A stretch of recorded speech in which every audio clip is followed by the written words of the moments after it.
내 나라의 산천이 여기에 그려집니다. 우리 인민의 생활 감정과 정서도 이렇듯 물결칩니다. 우리 민족의 녹시 살아 숨쉬고 있습니다.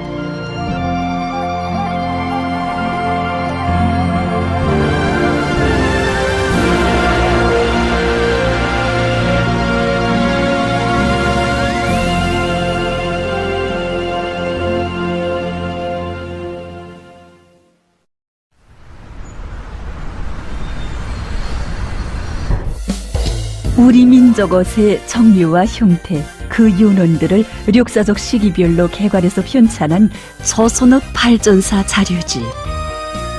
우리는 그 개발자들을 찾아가 보기로 했습니다. 사회과학원 민속학연구소에서 민족의상을 전문으로 연구하는 저희남 선생이 바로 그 프로그램의 주개발자였습니다. 지금 사람들 속에서 조선옷이라 하게 되면 여성들의 치마 조걸이나 남자들의 바지 조걸이만으로 아는 사람들이 많습니다. 물론 틀린다고 볼 수는 없습니다.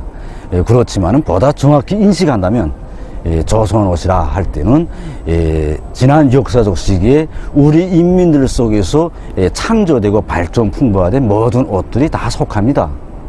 이러한 민족 옷차림 풍습을 어떻게 계승하고 발전시키는가 하는 문제는 아주 중요한 문제입니다. 위대한 수련인과 위대한 장군님께서는 일찍이 옛날 것이라고 해서 없애버리는 식으로 민족문화유산을 대한다면 우리 자라나는 새 세대들은 우리 민족이 어떤 길을 걸어왔으며 어떤 문화를 창조했는지 모르게 될 것이라고 가르쳐 주시면서 민족 옷차림 풍습도 역사적 원칙에 맞게 옳게 계승할 때에 대해서 가르쳐 주셨습니다. 이 여성은 민족의상 부문에 널리 알려진 조선민속박물관 민족의상 제작소 소장 리미화 선생입니다.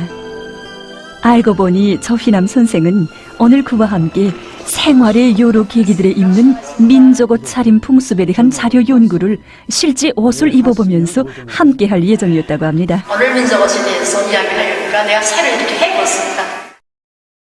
우리가 오늘 하게 되는 이야기는 생활의 여러 계기들마다 입게 되는 조선옷 차림에 대한 얘기입니다.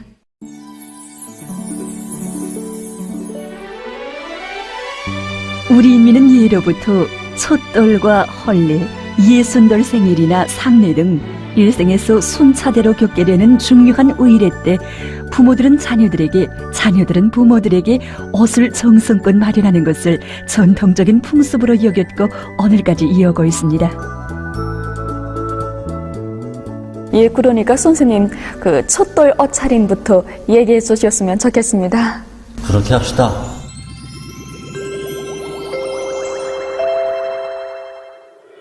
새 생명이 태어나 처음으로 맞이하는 생일에 어머니들은 따뜻한 모성애를 색깔마다에 담아서 이렇게 무지개처럼 아렁다렁 색동소매가 달린 색동옷을 만들어 입혔습니다.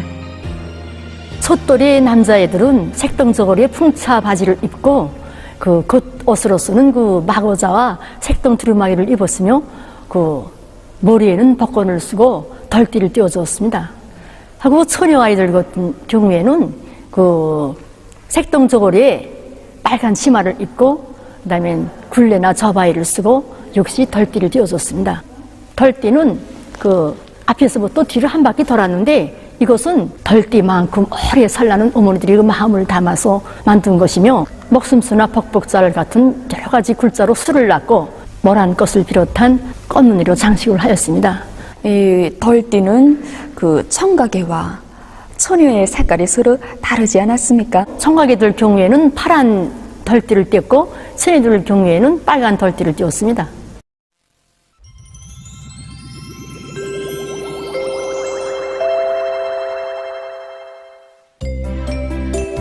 전문가들의 말에 의하면 옛날 우리 부모들은 이렇게 촛돌만이 아니라 해마다 설날이면 자식들의 앞날을 축복해서 솔빔이라고 불리우는 설명절 옷을 지어 입혔으며 민속명절마다 민족옷을 곱게 입혀서 내세우는 것을 하나의 풍습으로 하고 있었다고 합니다.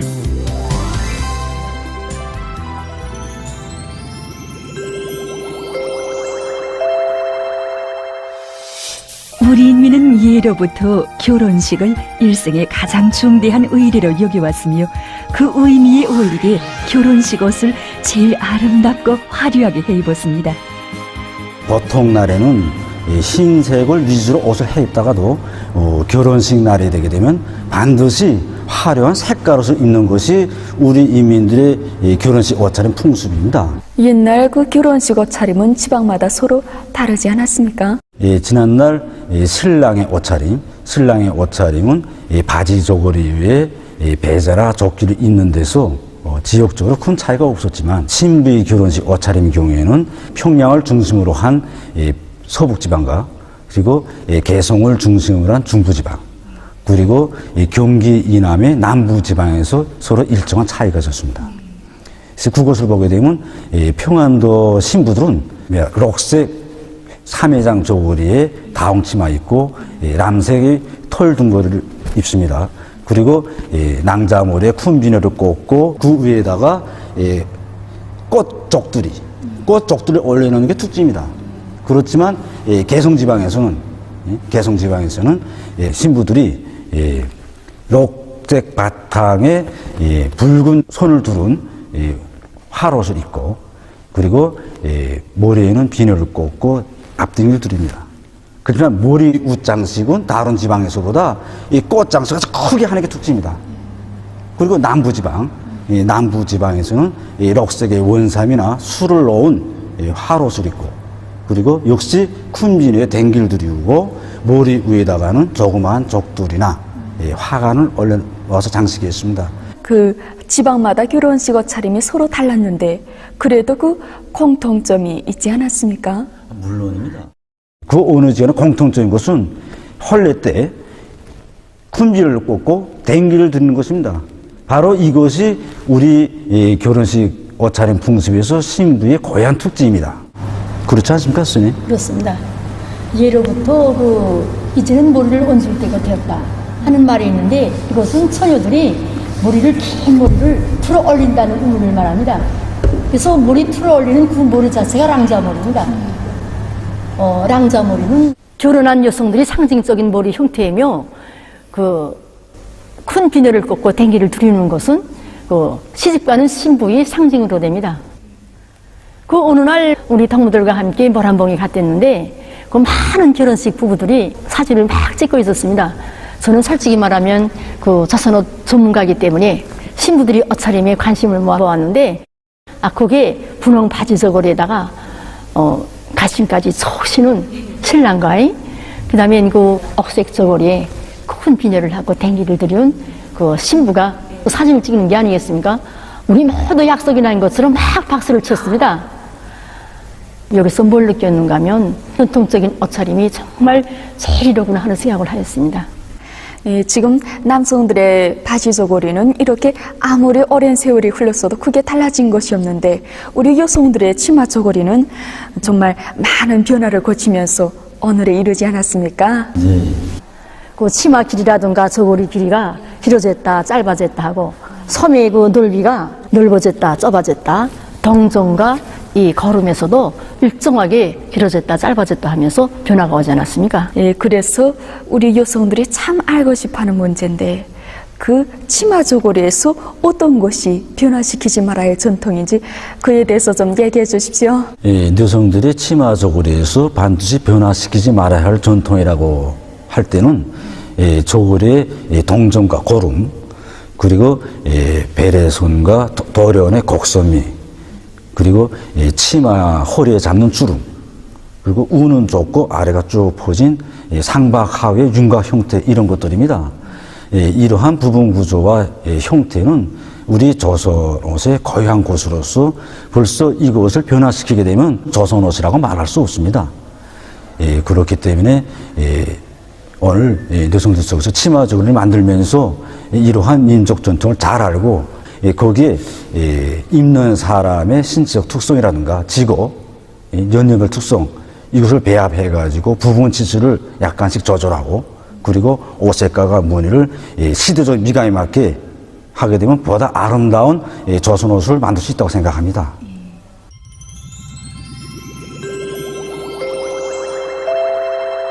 우리 인민 인민의 옷차림 풍습에는 60번째 생일을 맞이하는 부모에게 자식들이 성의껏 옷을 마련해서 드리는 아름다운 풍습이 있습니다. 자기를 낳아 키워준 고마운 부모들이 더 늙지 말고 젊은 시절의 마음으로 오래오래 앉아 행복하기를 바라는 뜻에서 부모들의 혼례 때의 옷 그대로의 모양을 갖추어 화려하게 만들어 마련했습니다. 우리 인민들은 부모가 돌아가거나 떠나간 조상에게 제사를 지낼 때 흰옷을 입는 것을 풍습으로 하고 있었습니다. 그것은 순결한 마음을 나타내는 흰옷을 입는 것으로 떠나간 사람에 대한 의리심과 도덕적인 관념을 상징한 것이었다고 합니다. 참으로 사랑과 의리를 무엇보다 귀중히 여기며 뇌절이 밝고 겸손한 우리 인민의 고유한 감정 정서와 미풍양석이 짙게 어려있는 우리의 민족옷입니다. 우리 조선옷은 입기에도 그렇고 활동에도 아주 매우 편리한 옷입니다. 조선 저고리, 남자들의 저고리는 양복 저고리에 비해서 길이가 짧기 때문에 이렇게 앉으면 이렇게 옷 자락이 방바닥에 꿀리지 않습니다. 그리고 이 바지 통이 넓기 때문에 앉았다 이렇게 앉았다 일어났다 할 때 아주 편리합니다.